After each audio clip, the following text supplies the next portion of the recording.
Well, welcome everybody today to our Fireside chat. With me today, I have Kris Shoemaker. Kris, go ahead and introduce yourself. Hey Jason, how are you? Kris Shoemaker here. I'm the head of channel for a company called Cavelo. Cavelo is a platform designed to provide visibility and insights for any organization and the partners that manage them into what's happening in relation to the potential risk and liability in that organization. I've been working in the IT industry for, I guess I'm working on my 21st year now. 15 of those were on the MSP side as a rep and consultant, and the last number have been on the vendor side trying to create solutions for my former self. It's awesome. It's a great background. 21 years, Yeah, it's you been a know, while. it's been a while. Um, and so I'm Jason Miller, founder and CEO of BitLift. BitLift is a true MDR company. We do an amazing job for our customers in the realm of SIM and log management and automated incident response. And as everybody knows, dwell time is a huge factor inside of organizations when cybersecurity an event takes place. And so, what we are really after is removing the dwell time and having automated incident response in place for our customers. So, that's a little bit about BitLift, but what I'd like to talk to you today, Kris, about is a little bit about CIS controls. Now, you and I have been kind of going back and forth about CIS and their benchmarks the last several months. And as we have been rolling out Cavelo to our customers and been working with you in a tightly knit partnership, um, what are your thoughts and what are some of the conversations that you're having with customers when it comes to CIS controls and their importance? Yeah, great question. It really comes down to everybody needs a North Star, right? You got to point yourself at something, and that something has to be aspirational in terms of a standard for how you may function as an IT organization, right? And have your partners help you function as an IT organization. So today's de facto standard really has become the CIS benchmark controls. And so what you'll find is that people will use that as the place to shoot for, right? You can't get to a destination if you don't have a destination in mind. So everybody is orienting themselves to the CIS controls because they essentially lay out a set of best practices in relation to how your IT world should be laid out. And you should look to those set of standards in everything that you're trying to do and accomplish in order to shoot for those best practices because you have to shoot for something. So CIS has become that de facto standard. I couldn't agree with you more. I mean, so many customers that we work with on a day-to-day basis are sort of still trying to understand, like, where do we start? Like, Mm. what do we look to as our North Star? In some ways, they look at like, the NIST controls, MITRE Tech framework. They're even getting knowledge and information from other organizations and frameworks. But I do believe that CIS really sums it up well. Like if you can achieve the CIS benchmarks, you are really on your way to a good security posture and a good framework, a good foundation for your house, your Yes. security posture. If that makes sense.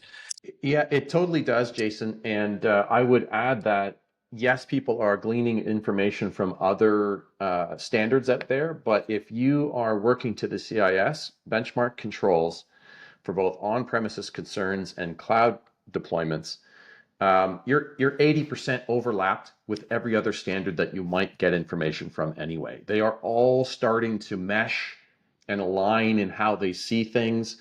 And it's that 80-20 rule in life, right? If you get most of the way there on achieving CIS controls, then you're going to have 80% coverage on everything else that you might look to as well. Yeah, I couldn't agree more with you. That's what we say as well is that if you can achieve CIS, which most organizations could, and if they would just sort of take a few moments, read over the CIS benchmark controls, and say, "Oh my gosh, we actually can achieve this. It's not that difficult." Um, this isn't like signing up for a marathon tomorrow, right? This is actually like, hey, we can achieve this as an organization. You may need to change some things, but one of the biggest things that we look at, and you may even see this too, is just like implementing like conditional access policies out in M365, making sure that MFA is enabled for all users across the organization, but also like, calling out caveats like, okay, well, we can't have MFA enabled for this account and this account, but at least you have the caveat written down and everybody understands it, Yeah. as well as, some other great examples of just implementing the controls out in M365 is a great way to make sure that the organization is secured.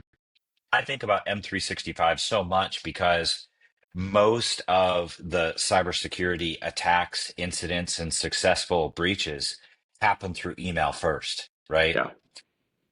I don't know if you agree with that, but that's what we have seen from our side. Yeah, it's an easy entry point in attack vector, right? I mean, it's an inbound entry to any organization, and usually it ends up with the users being the weakest link. They'll click on something they shouldn't, and that becomes the problem. But yeah, absolutely right. So when you guys are when you guys, and I mean Cavello, when you're working with your partners and your customers and you're explaining the CIS benchmarks, how it's going to help their organization, tell us a little bit about how not only Cavello, but what's the importance of, you know, scanning your environment, understanding the assets that you have and that you don't have, and understanding the data and where it is. Yeah, I mean, I think the conversation is typically done, if I can bring it back up a level and simplify it. The conversations are usually being had with people who know they need to do something, and they are the C-level decision makers in the organizations that we're talking to. Um, but they don't know what to do, and they don't really know why. They just know they probably should, right? So we're talking to people that don't talk tech. So you have to explain to them, look, what you're really trying to do is put a set of uh, current table stakes standards for security in place. All of the rudimentary things that you just mentioned, right? SSO logins, MFA, and so on and so forth. All the stuff that you and I take for granted, but they need a little education on, right? And you just explain to them, use an analogy like, look, all you're really trying to do is make sure that, like a house, all of your doors and windows are locked, it's properly secured, and you're doing the things that you would as a responsible homeowner to protect your property, so that somebody else down the street with the open window and door is the one that has the problem and not you. So we try to explain that first, right?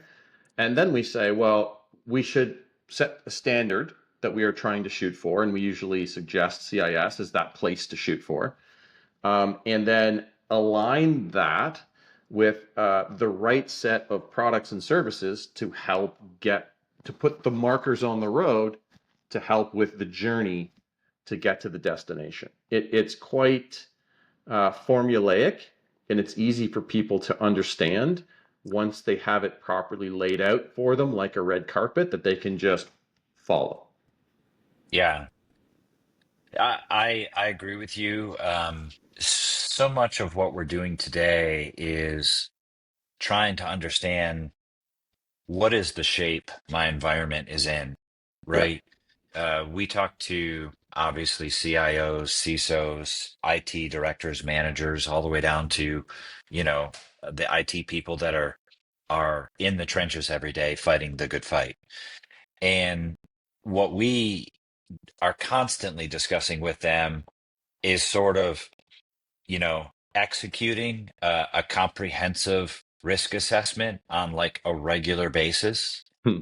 and then moving what we just realized or what we just found out, could be new information from last week to this week or last month Yeah, to this month, but moving it from a okay, we had an assessment.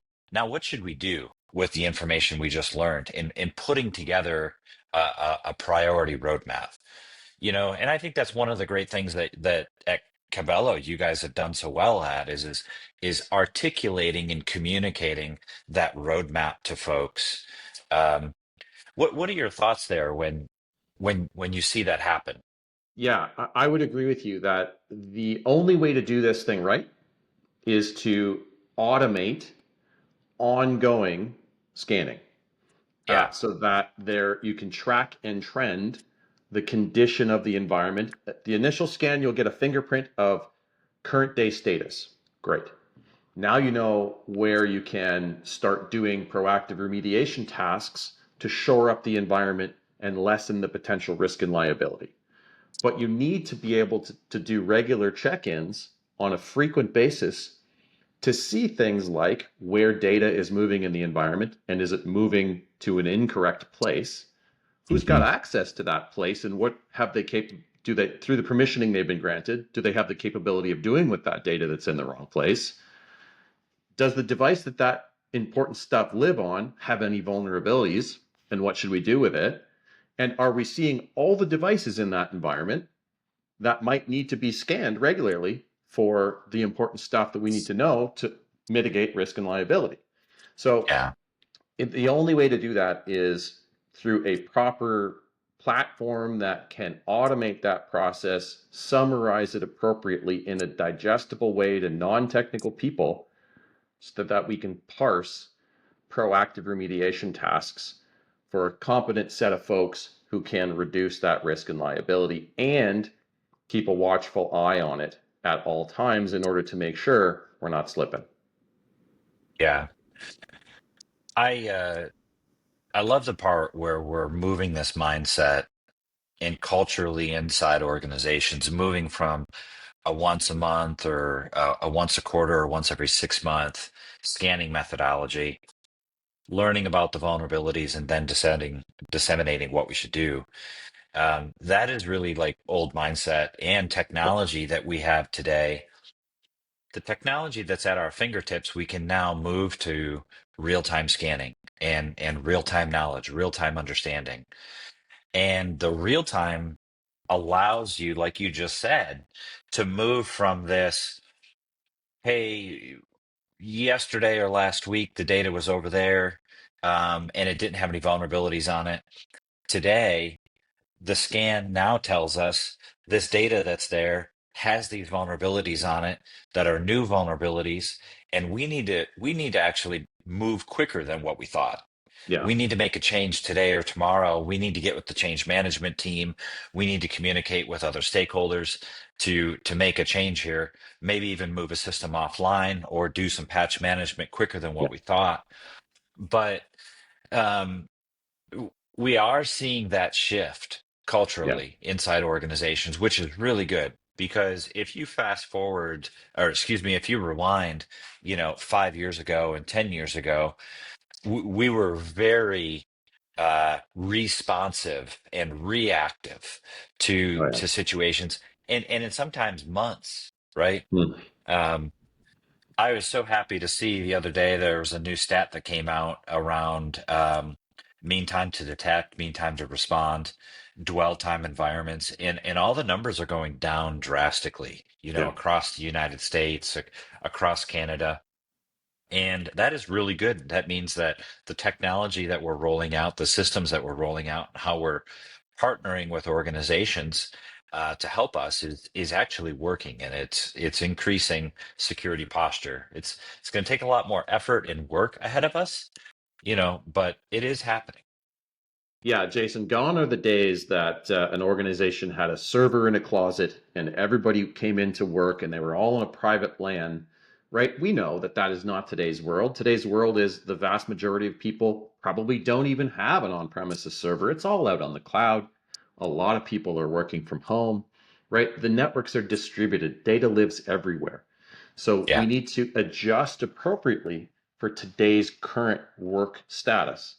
And so we're having to do that, and that requires shifting to be more proactive, shifting to be more secure in a distributed environment. And that requires change. And we're humans, we don't like change. And we're a couple of steps behind the bad actors, like everything in life. But we're moving in the right direction and Yeah. reacting appropriately. And organizations like ours are trying to meet that need in the market ahead of the wave so that we're there when people finally wake up and say, okay, let's do something about it. Yeah. It is great that you brought that up, and where we even see a lot of our customers, you're probably seeing this too, is that cloud is here to stay. Hmm. The distributed architecture is here to stay. Um, and people working from home and working hybrid is here to stay. Yeah. At some level. Arguably, I don't want to open up another can, but at some level, this hybrid remote working is here to stay. And so when we think about that, you know, let's come back for a moment and stitch together the CIS controls, the CIS benchmarks, and cloud security, and distributed architecture today. You know, how do you guys and how do you at Cavelo sort of approach, the CIS benchmarks and cloud security? What are the conversations you're having with your customers? Yeah, so baked into our platform is the ability to do a fingerprint analysis against CIS benchmarks for both on-premises and Office 365 cloud tenants for our clients in the platform. So when we have partners that use our platform, they can deploy it out to their customers and get that understanding of what is current day status in each of their client environments. And we'll tell them in the platform what was not being met, why it wasn't being met, what the recommendation is, and what the fix is, so that MSP can go ahead and fix those things for their client and wrap their professional services and additional billings around it, et cetera, et cetera. So we try to make it super easy for them to understand where their shortfalls and how to close those gaps.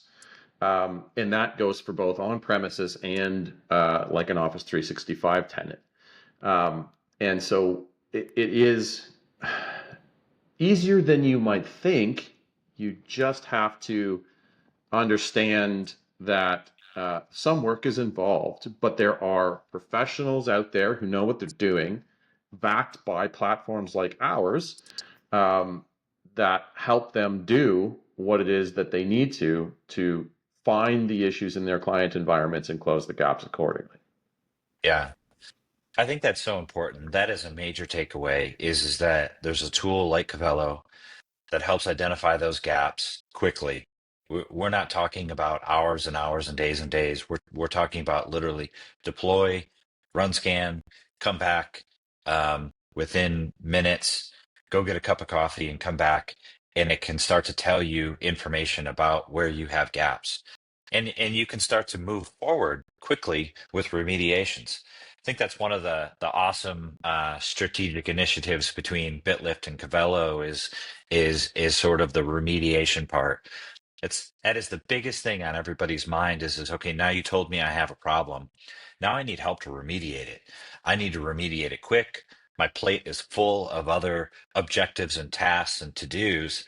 Um, is there a way that you can help me remediate the problems you just told me about? I think the answer is yes, right? Yes.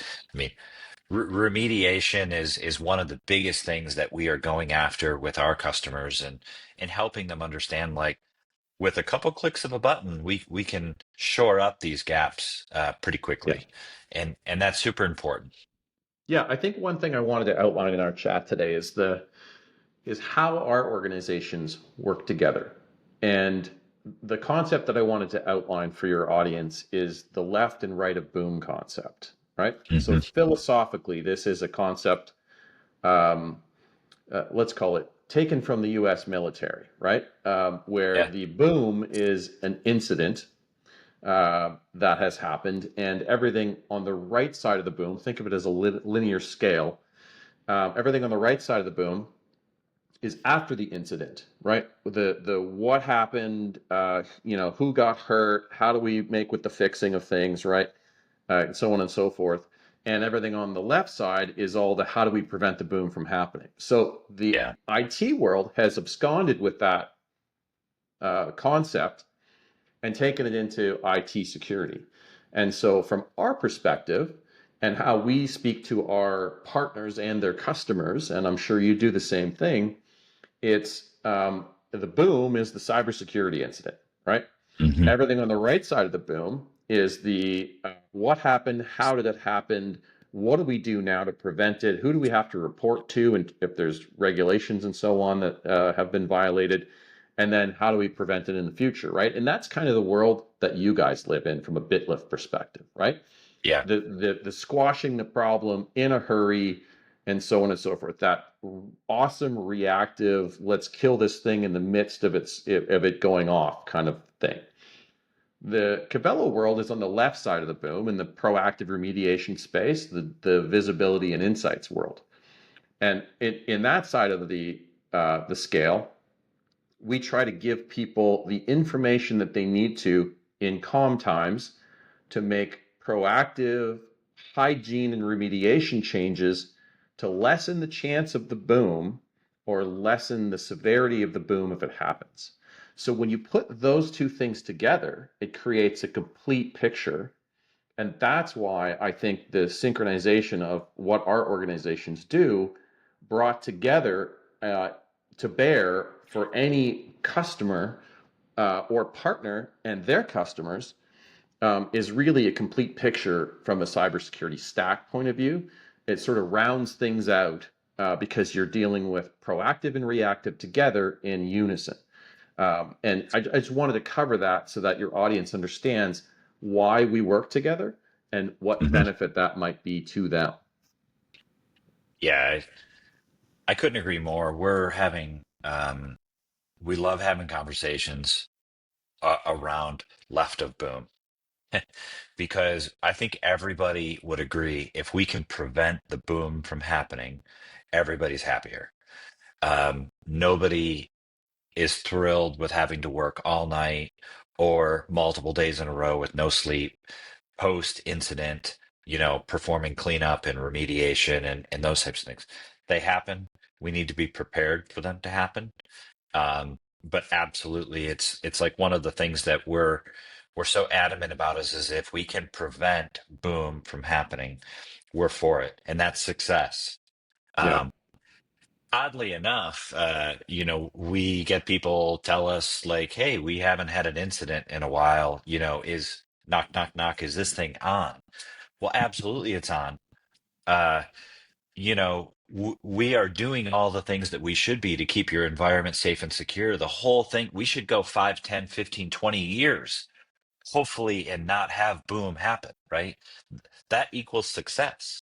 yeah. But It you create a weird yeah, paradox for yourself because they say, hey, nothing's going on. Why do we need these guys?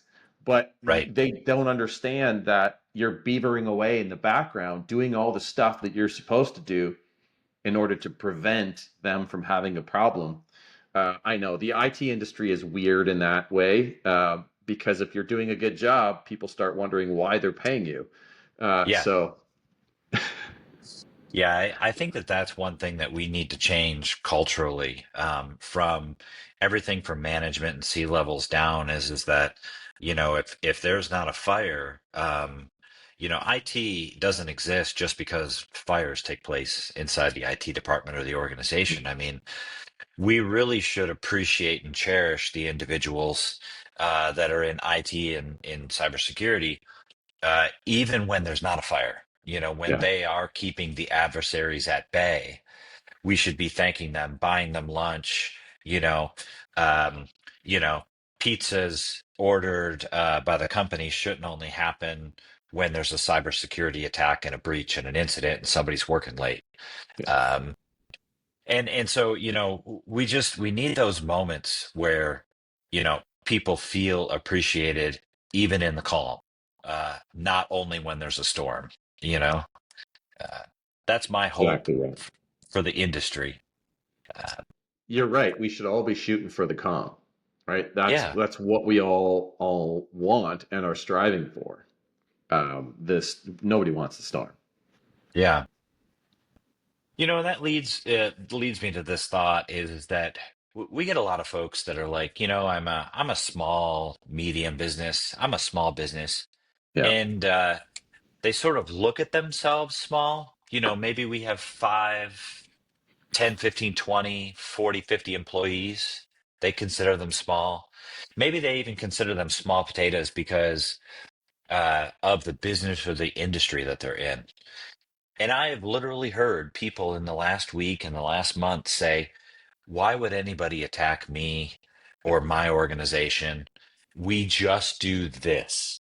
yeah, Uh, and it's like, I sometimes don't even know where to start because I'm like, because you don't have budget, because you don't have a full-time IT person, because you don't have a full-time IT security person, because you don't have an emphasis or a focus on security, because you just said what you said about your organization. All of those are the reasons why you would get attacked. yeah, Uh, if I can cripple your organization, if I could steal money, if I could steal data, if I could distract your employees long enough in this direction, they won't look over here. I mean, all of these are the reasons why small to medium-sized businesses, in my opinion, are so ripe for an attack. You, do you have that same challenge?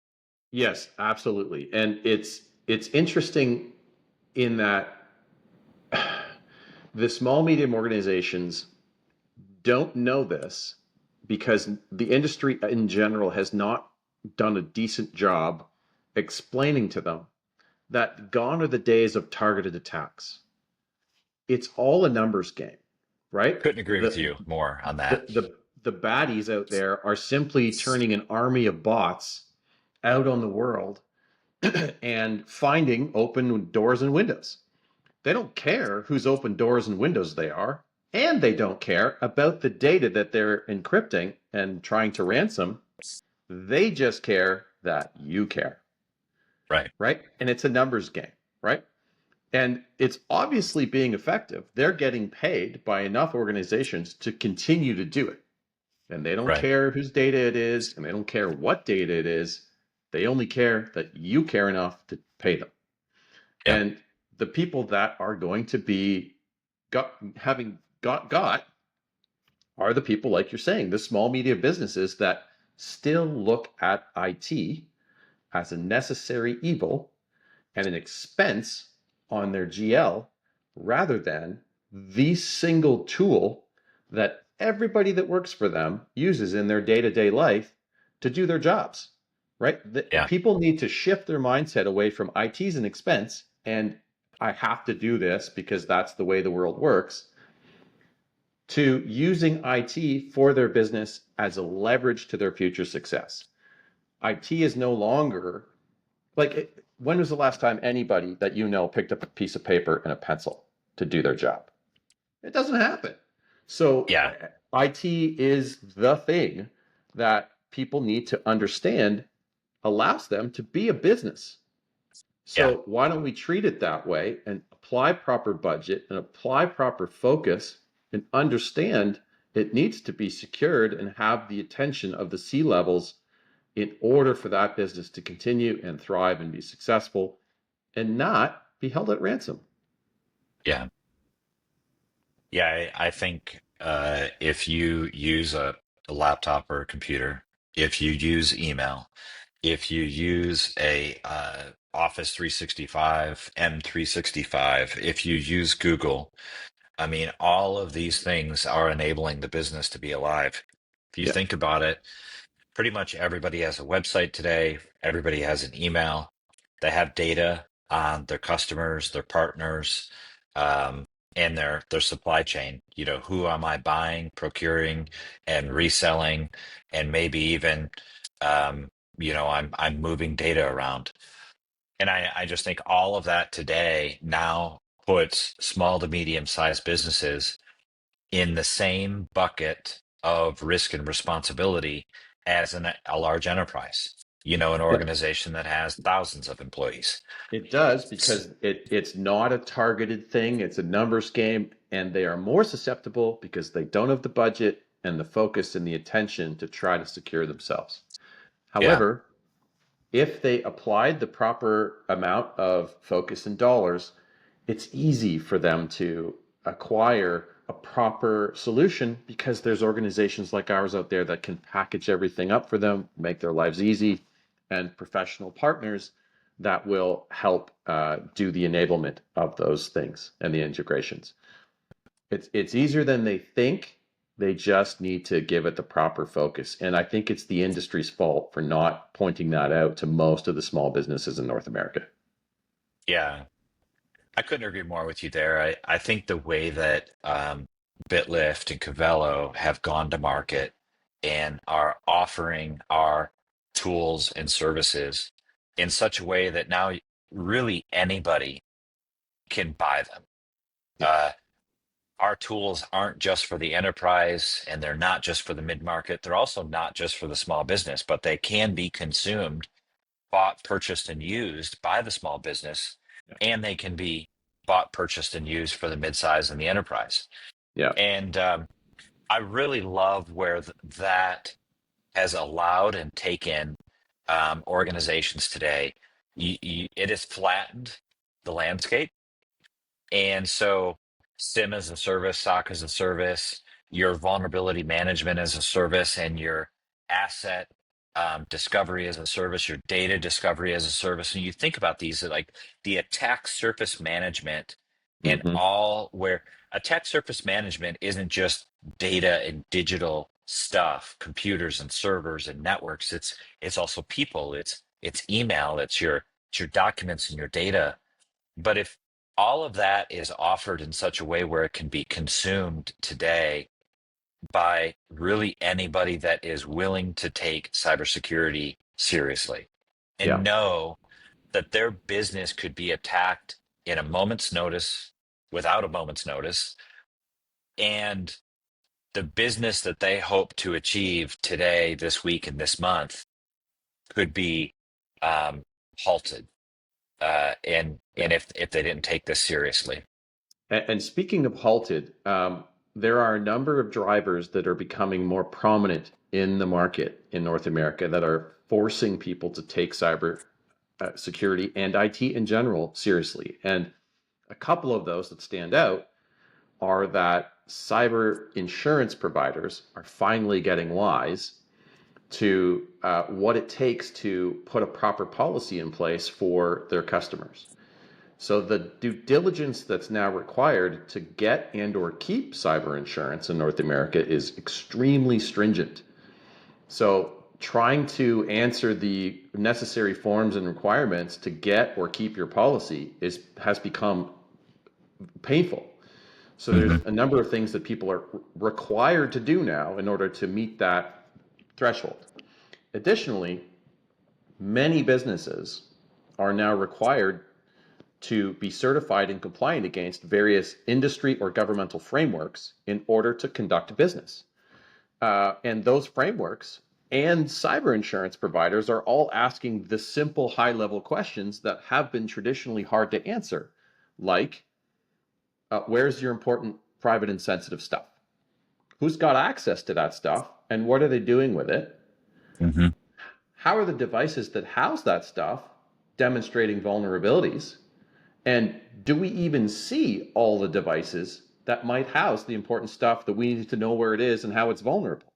So all of those frameworks and cybersecurity insurance due diligence questionnaires are asking these rudimentary high level questions.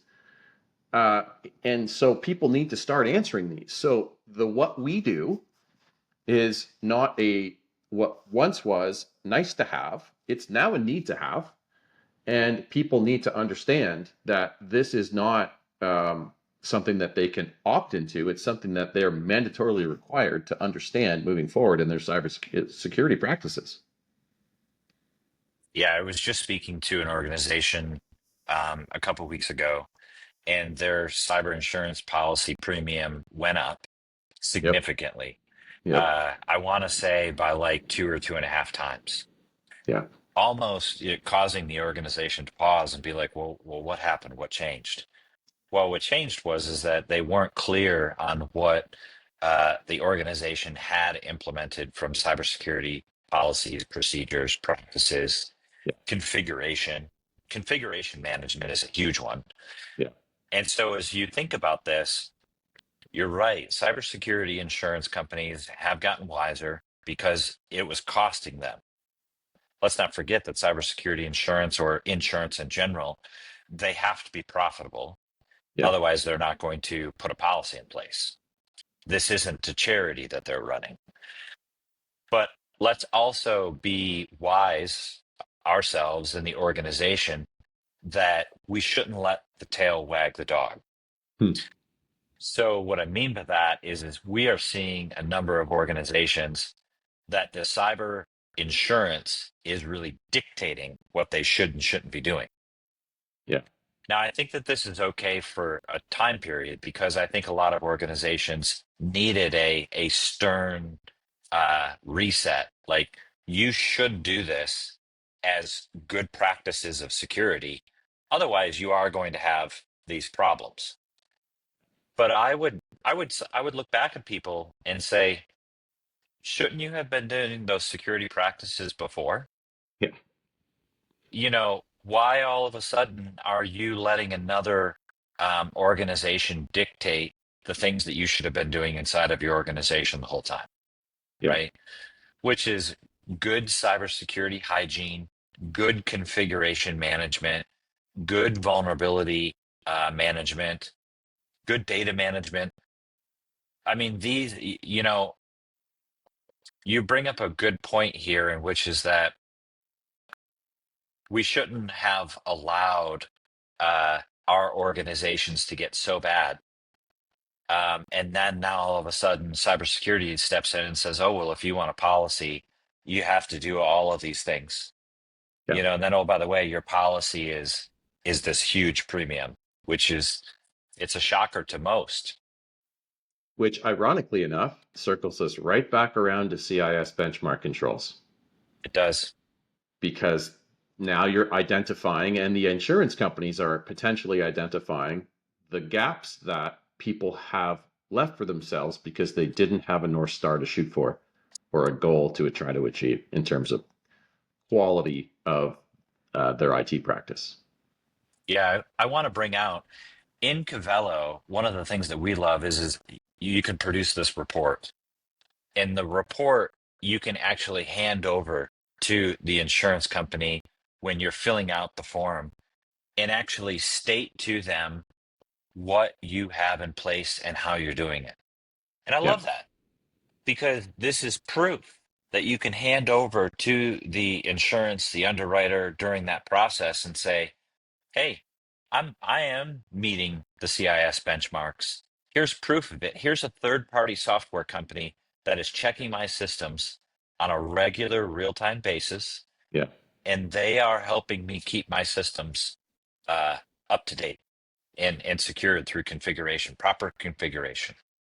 There's another interesting question that many cyber insurance providers are asking now on their due diligence forms, and that is, tell me how many records of PII you house and are responsible for protecting, and we will be responsible for insuring Hmm. as an organization. And the only way to know that is to first automatically identify what's PII and where it is and in what aggregate quantities. Hmm. So that's an interesting one that we're starting to see that is very apropos of what we do in our platform as one of our modules. So people are coming to us and saying, I understand you guys do automated data discovery and classification. We're having a problem with our cyber insurance provider. Can you help us in some way? Yeah, yeah, we can help you. Yeah. Most organizations want to make that knee-jerk response and saying, "Oh, we don't hold on to any PII. We offload that to a third party, or we don't have that responsibility because of dot dot dot." And then they Check run, anybody, check anybody's download folder. I guarantee you will find something. yeah, yeah, and then you run a Cavello scan and a data discovery, and you're like, "Oh wow, didn't know we hold that, right?" And we got to fix this like right away uh, Yeah. before somebody finds out. No, that's Yep. that's awesome. So, what are some closing thoughts here as we sort of wrap up our fireside chat today? Just what are some closing thoughts that you absolutely wanted to make sure that the listeners walked away with today? Yeah, I would say that if you are a partner or a customer that is looking to up their game in their IT and cybersecurity practice, have a North Star to shoot for. The North Star, the easy go to is CIS benchmark controls because they've laid it out, they've created the roadmap, and find the set of vendors like us on the call that can come together and help your managed partner for IT create an easy way for you to get to that destination. It's easier than you think it is. You just got to say yes and apply an appropriate amount of budget to do it. Because just like everything else in life, it's just time and money. How much do you want to spend of either? Yeah. Yeah, and I think the one reason why I love working with Cavello so much is that you guys do these set of things really, really well. And it lines up with what BitLift does is we do, true MDR, SIM, SOC, SOAR, automated incident response really, really well. But when a customer has a need for something that's outside of what we do, we are quick to say, you know what?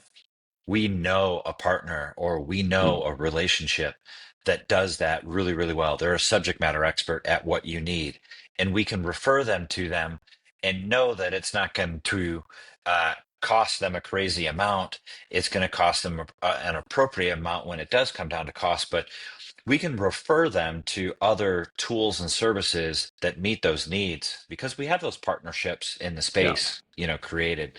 And that's so important, especially, if you're thinking about something personally, you need some electrical work done or some plumbing work done or something done on your own home.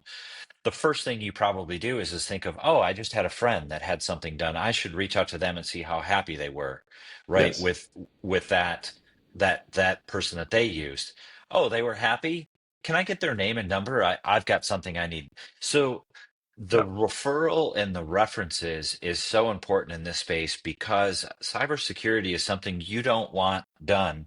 You wouldn't just hire any plumber yeah, to come and do the plumbing at your house. Otherwise, $100 or $200 fix could turn into a couple $1,000 fix with, the wrong person. So, yeah.